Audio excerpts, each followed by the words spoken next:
I'm presenting you the mystery of a parrot found in Boston, Massachusetts. Surprising bird that had many twists and turns. If you were asked where do you think a parrot should live, most people would say the rainforest of South America or Central America. However, not in all cases would that be correct. Not one, but two large parakeet species have been found in Boston, Massachusetts.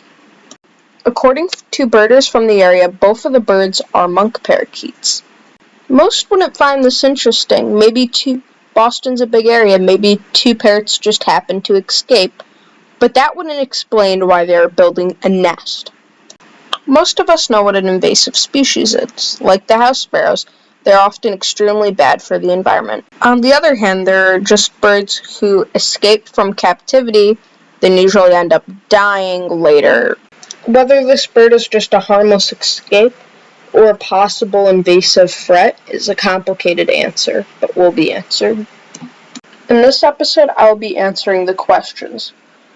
Where did this bird come from? How did it get here? How is it able to survive in Boston, Massachusetts? And what impacts could it have to the birds that are native around here? The monk parakeet is a bird species from Argentina that is often found near cities and in the wild. If it is from Argentina, how did it get here? Well, in the 60s, parrots from around the world were being traded to America to be kept as pets. And parrots are a very high demanding, long-living pet, which are often intentionally released, or they escape on their own.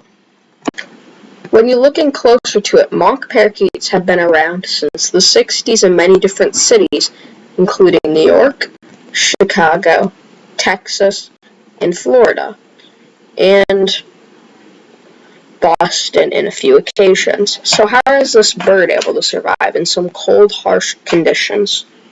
Remember when I said they're from Argentina and often seen near the cities? Birds that usually live near cities are often very adaptive, and Argentina is not as warm as other South American countries, which may explain why it's able to live up in Boston, and then its adaptive behaviors are able to allow it to survive in the city environment. Using this electrical box to build a nest on it is a clear example of adaptive behavior.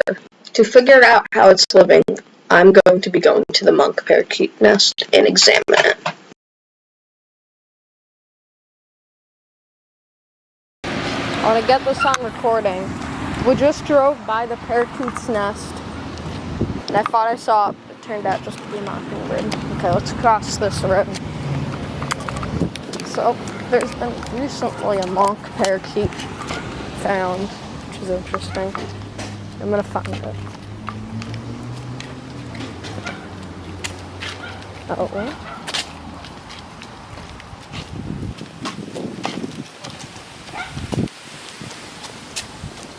Let's cross the street to Nevada Ave. Or Nevada Street, actually, not Nevada Ave.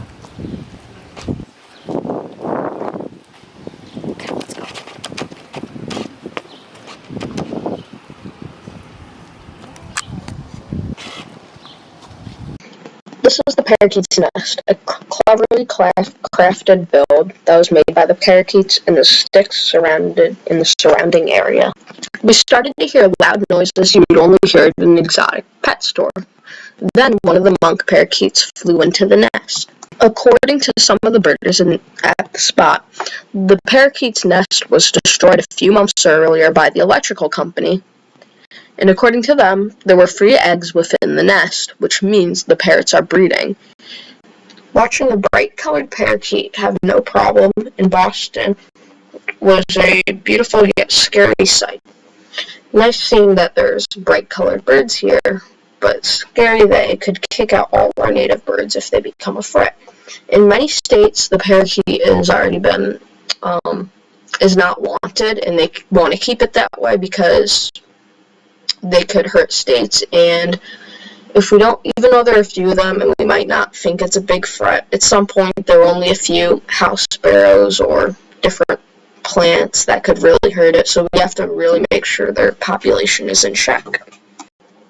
What you need to know about the monk parakeet is that they are a bird species from Argentina that made their way up to North America, are being found in cities, building nests, and breeding.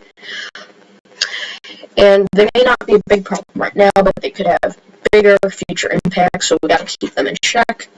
Hope you enjoyed watching this episode of Birding with Nick and Quinn. If you enjoyed it, we make other cool episodes you should watch.